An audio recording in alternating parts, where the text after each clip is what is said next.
You got an audible. Audible. It's not even working.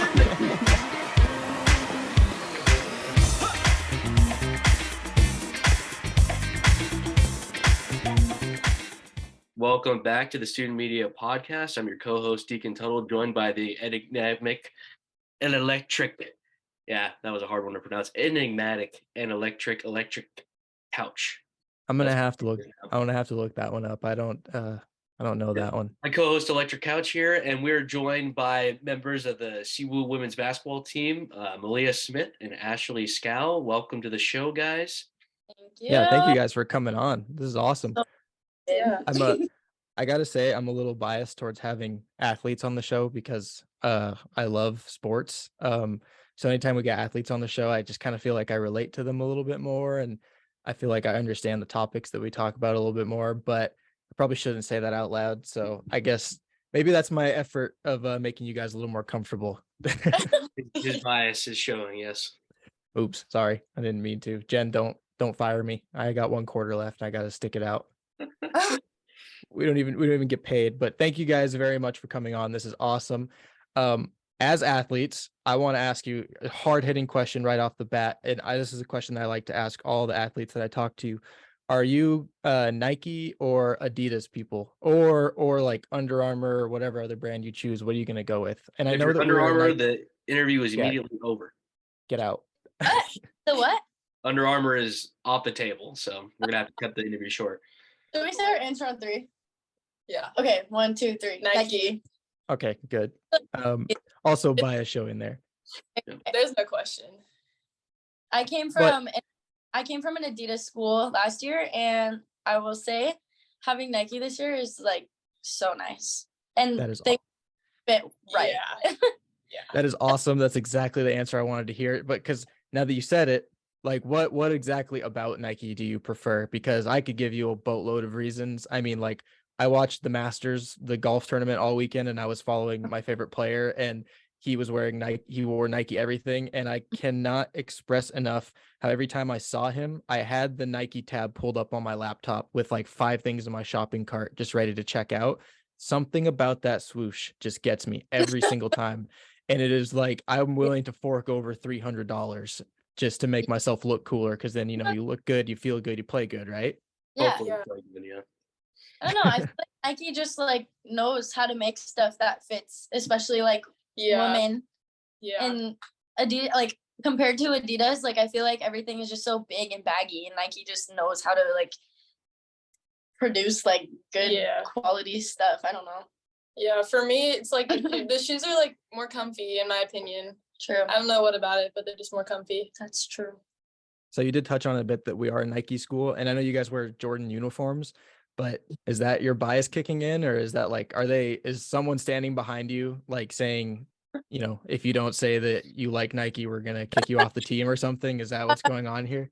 No, I feel like that's just a general like opinion though. I feel like most people would say 100%. that their favorite. 100%. Yeah. Thanks. Under Armour is better. Yeah. So. There's no way Under Armour. No knock on people who do like any other No. brand. We We'll can knock knock on them all. We'll knock them knock all them. you want. It's Under our Armour show. has We can knock on Under them. Armour has to be the worst. It's absolutely terrible. If I went to an Under Armour school, I think I would probably actually cry. Yeah. Sorry, no offense, Under Armour schools, but I could not do it. good thing we're Nike. Yep. So Good thing we're Nike. I'm glad we got that out of the way. Deacon, you wanna hammer out what your first thought is here? I'm glad I had to get that out of the way. yeah, that was great.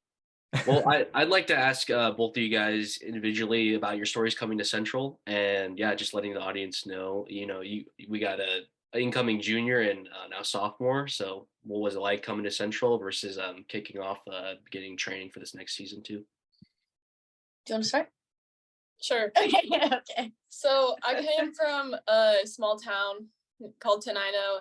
It's like a little bit south of Olympia, and I really didn't get much exposure there. So I started playing on AAU teams, and that's when I really got some exposure to coaches, and then so I ended up here.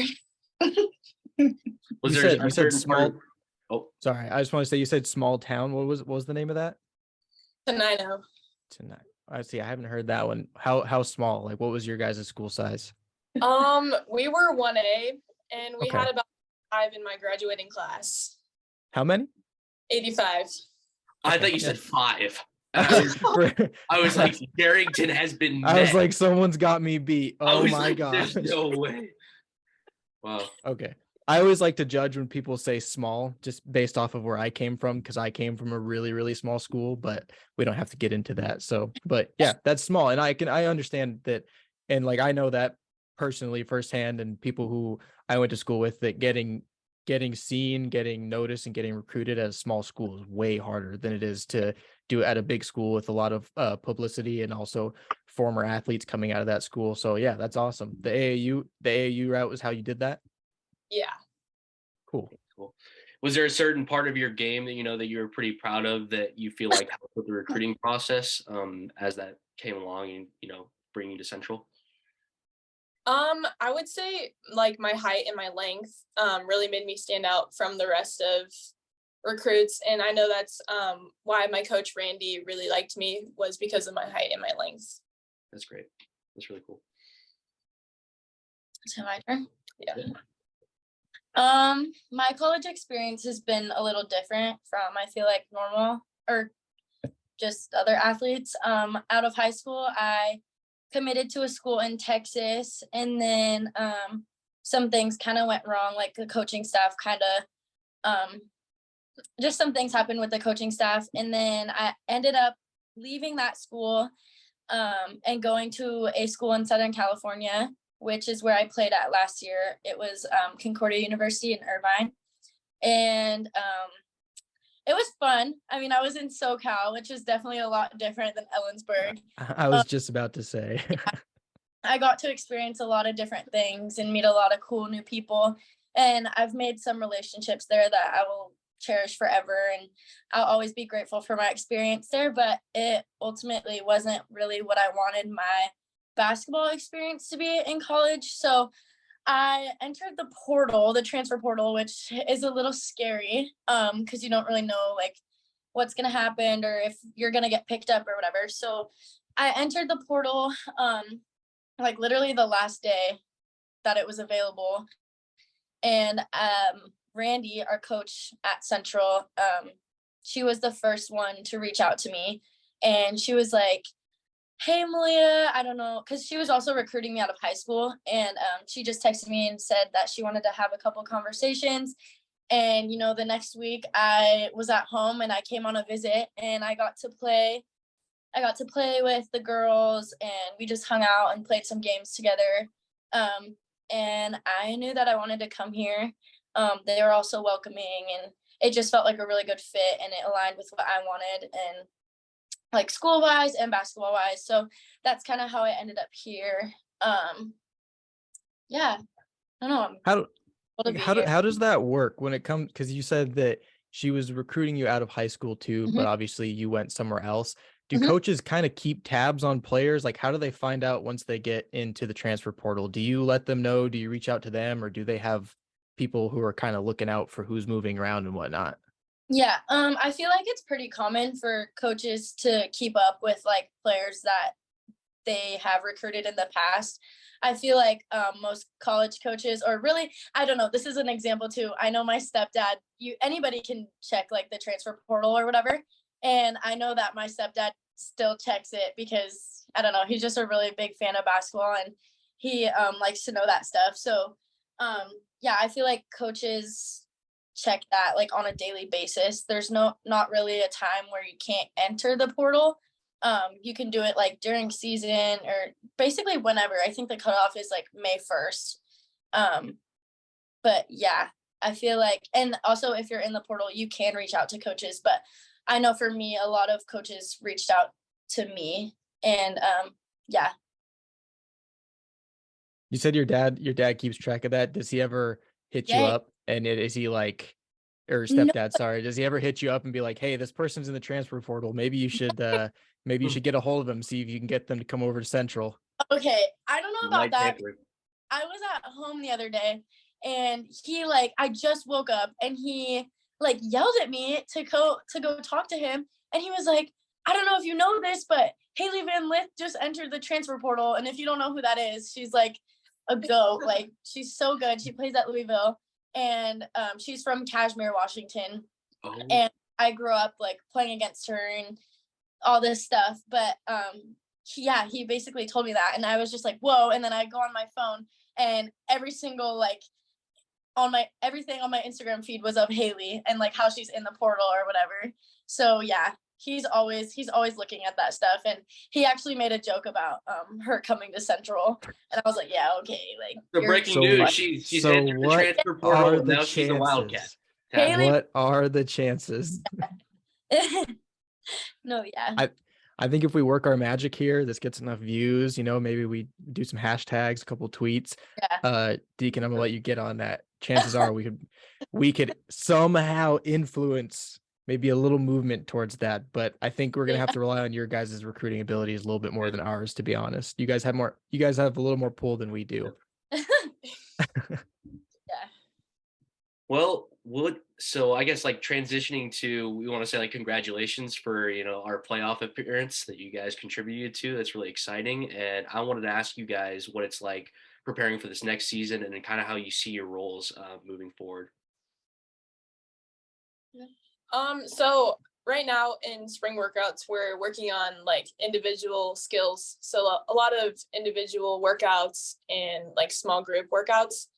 So we're trying to get better at skill work so that we can take that into next season. What are you like personally trying to hone in on that you see like maybe from last season that wasn't up to par for like what you consider your best?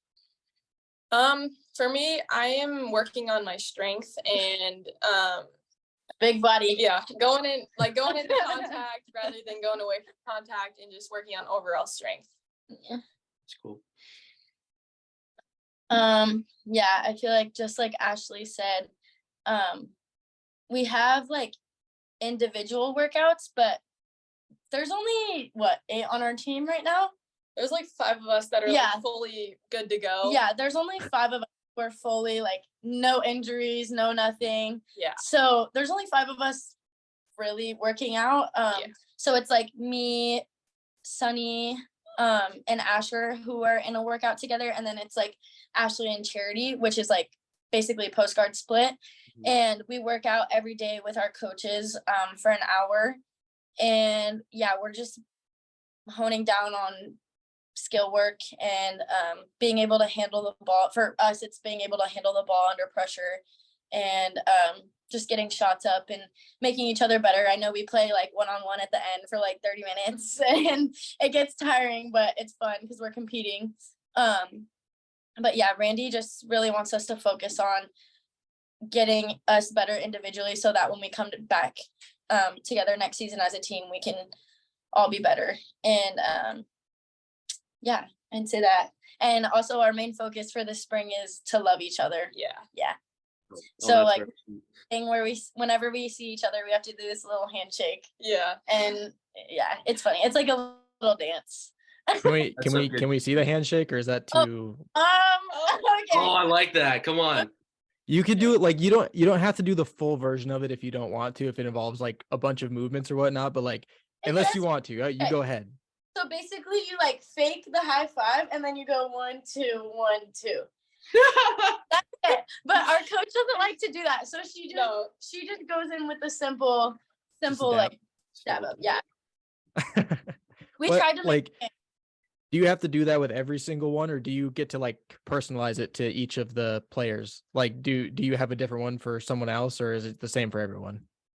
I feel like we have our own individual handshakes, like aside from that, but just for the spring, she wanted us to come up with one that we could all do together that was like super quick. So whenever we see each other on campus or whatever, if you ever see us do that, like that's why. That's why. We're not just doing that for fun. Like loving on the teammates. Yep. So we've got the inside scoop on that. I like that. And we got to see it firsthand, which is pretty cool. But speaking of that, like you guys are talking about the morale and building kind of like a bond, you guys want to like be closer.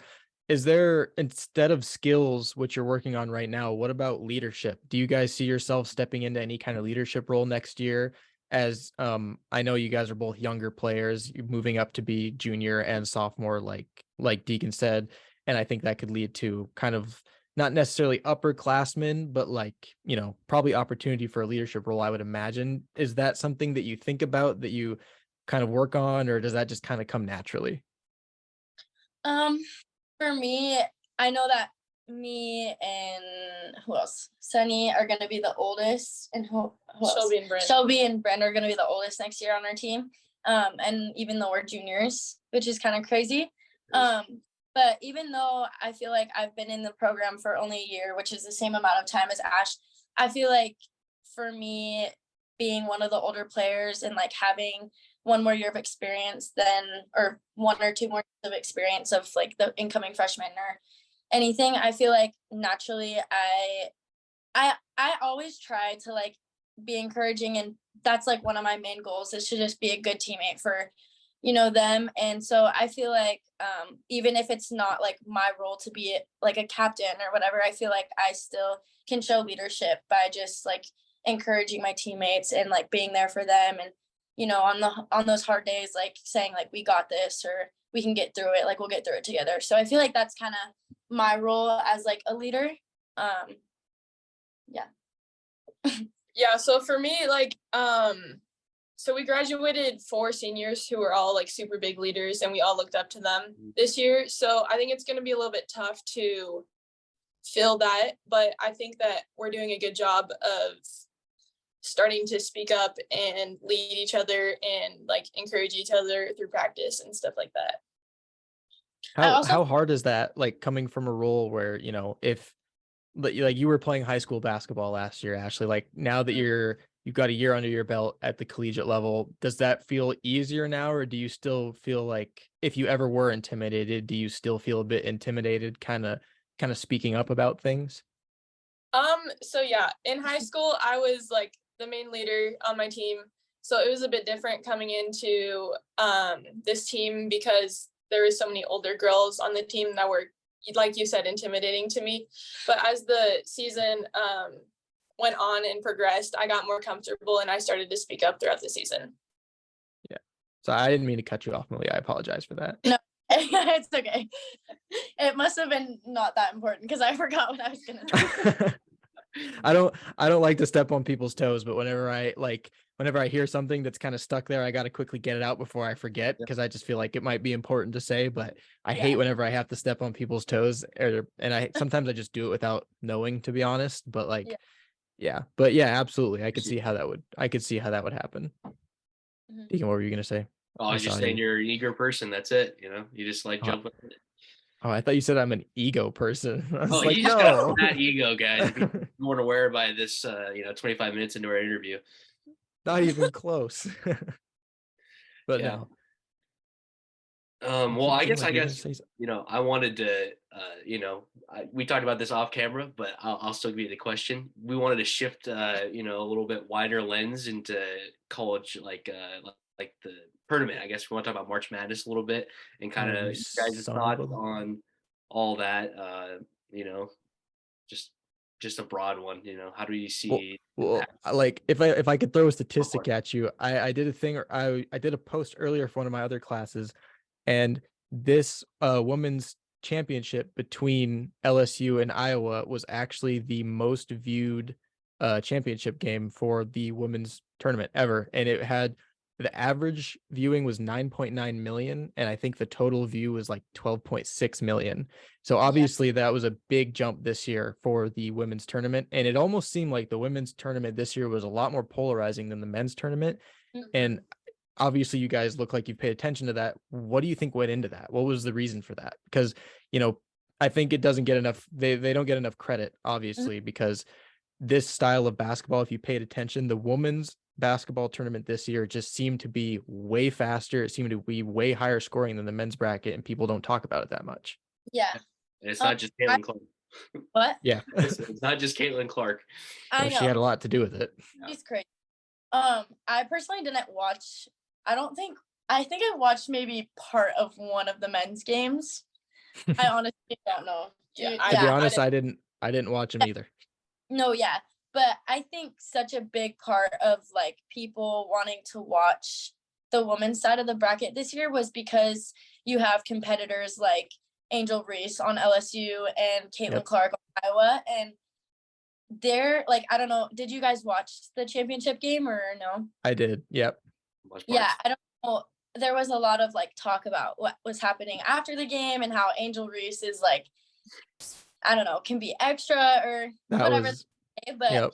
I think part of that is just because she's a competitor, and when you are a competitor and you're that good, I think it's okay for you to like do some of the stuff, maybe not all everything she does, but like some of that. I think it just comes with competing. Like if you want to play and you want to compete, like that's like the fun part of it. And yeah, I don't know, you can't really compare those two either because they're so different in the way they play and their positions. But one thing they have in common is that they're competitors and they compete. And I don't know if you watched any of like the post-game interviews, but Caitlin, when like Angel went up to her and like did the face thing, Caitlin she wasn't even like mad about it because Angel, like they won. So, and she was doing that to other people Caitlin was doing that to other people so she can't really get mad at that because it happened to her. But I think, yeah, the one thing, like they just competed and it was awesome for everybody to watch. I think that's why it was fun for people to watch.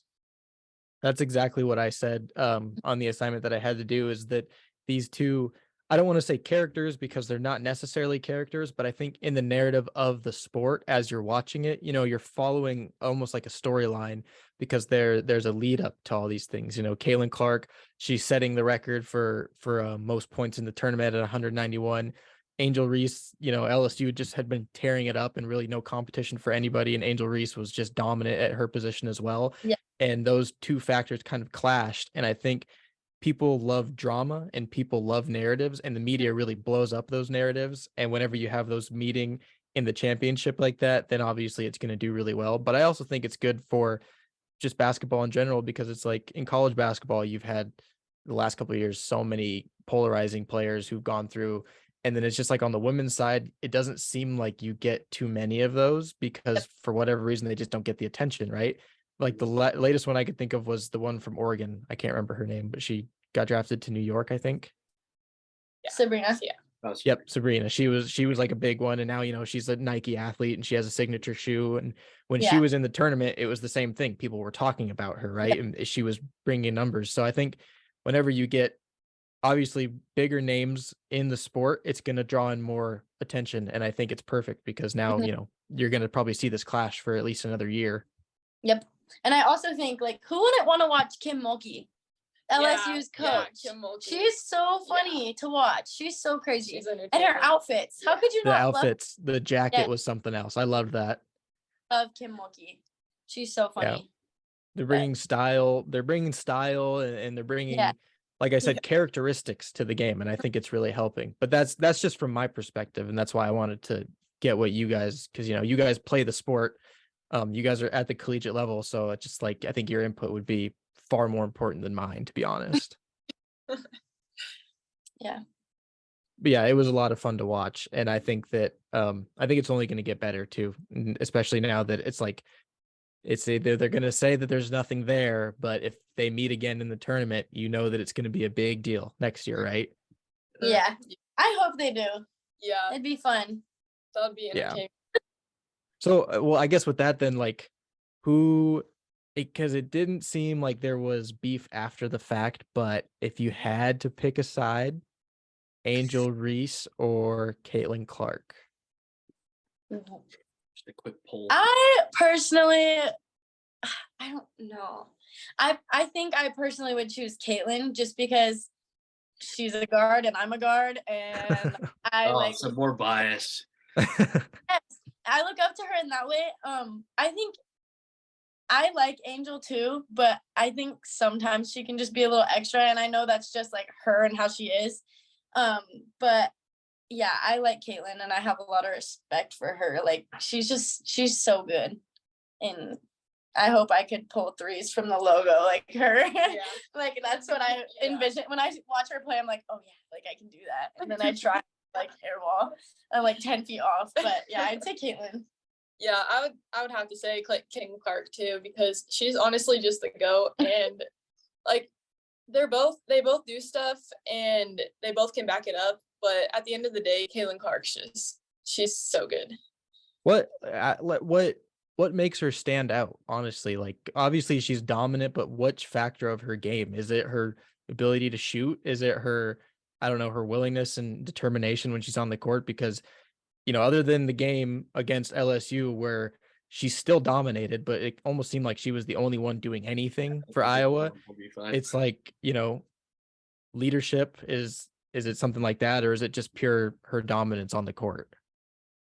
I think it's honestly everything just about her game. Like, she's a leader. She cares about her teammates. She loves them. She never, like, in interviews that I've watched of her, she always is like complimenting her teammates and giving them all the credit for everything.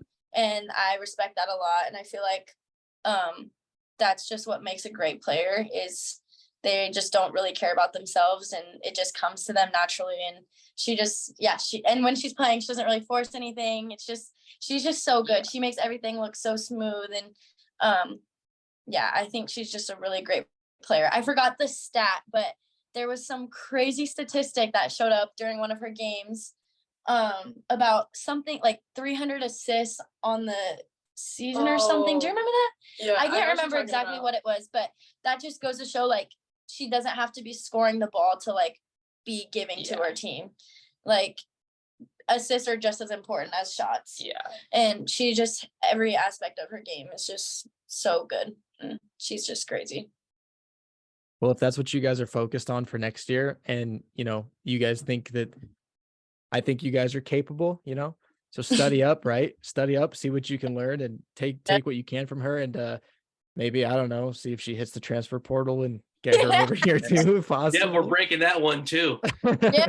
Two transfers. And Caitlin Clark. Could you imagine? Good.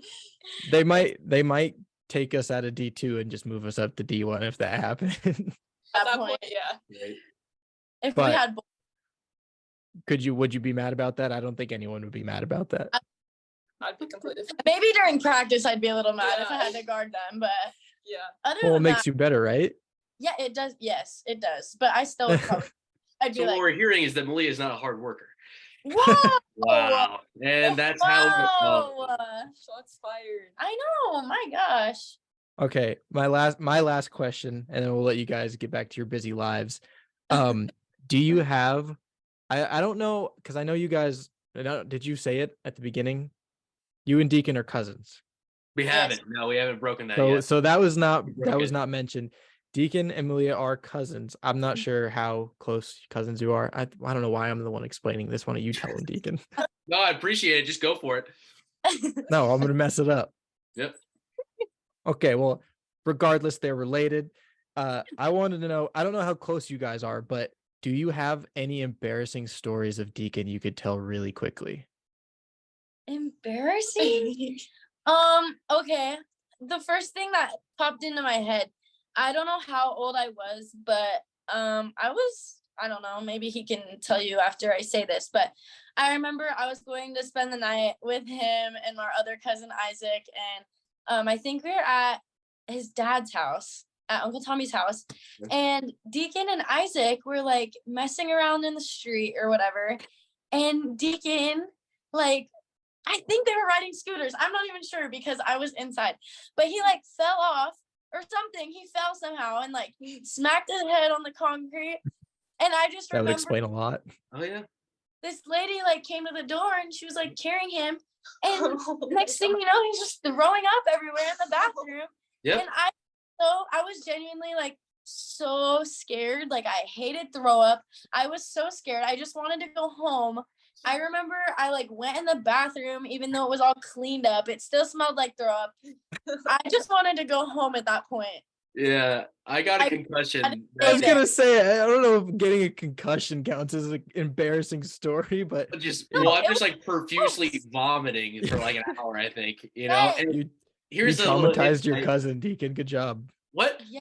You traumatized your cousin. Good job. It happened. Dude, I had to stay there by myself because Isaac like left or something. So I was just there with You Deacon. didn't want to be there either.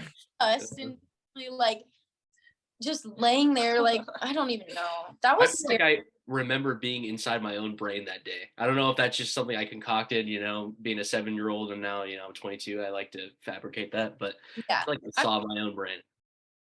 But embarrassing, I don't know. That's like the first thing that popped into my head. Deacon, do you have an embarrassing story about yourself when I was there? I'd say that's pretty embarrassing for me, just hunched over a toilet, it's my only injury in my life, so it sticks out to me like a sore thumb. Yeah.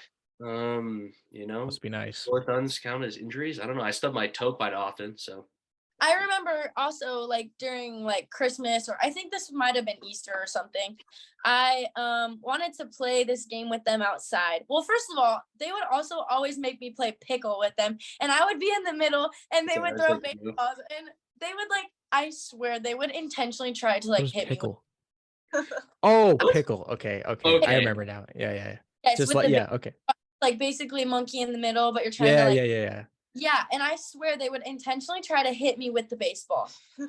Anyways, I'm not gonna say. There's another time, Can and you I confirm? forgot Easter, Can you confirm or deny that? Confirm. but they did not let me play whatever game they were playing outside. So I was like, okay, I'm just gonna go shoot basketballs by myself, and and the freaking basketball hoop fell on me. Fell on me, so I'm like laying there and the basketball hoop is on me, and I just see them both running, and I'm like, see what you guys did because you didn't let me play with you. Yeah. Basically, Deacon and Isaac were mean to me when I was little. I think it worked out. You're a Division II athlete, and Deacon runs a Rink Eating podcast. I think karma got me in the long run, because there was a long time ago, where I tried to dunk on that, and it also fell on me, and I think that's the cause of my back issues that I still have to this day. So that's why I'm not, on this, that's why I'm not getting interviewed, for my sports and athletics. So there's that, guys. It's all because I went and put extra shots up that day. Yep. I think that contributes to it, to be honest. I think maybe that basketball kind of imprinted something into you that made you think, yep, I can do this. This is it. Yes. I used to have this big scar down my face, but it kind of went away when I was little. So whenever Deacon sees that scar, I think he knows it was partially his fault. Yes. God, Deacon, you were a mean kid, huh? Was. I didn't expect this from you, to be honest. No. Yeah. Crazy. Yeah, but I cannot thank you guys enough for your time. It was awesome getting to meet you guys for one, and then also getting to talk to you about it last season. And I want to say good luck to this upcoming season, and just have fun with the preparation, everything that goes along with it. Yep. Thank you guys for having us. Yeah, thank you. Of course, anytime. Excited to hear how your guys' humility and your antics with loving your teammates. We could use a little more love in this world. So happy to be on that journey and propel you guys on to your next season. Yep. And if there's any more embarrassing Deacon stories, send them my way, please. I would love to hear those. I will tell you. All right. Thank you guys so much. This is Student Media Podcast. We'll see you guys next time.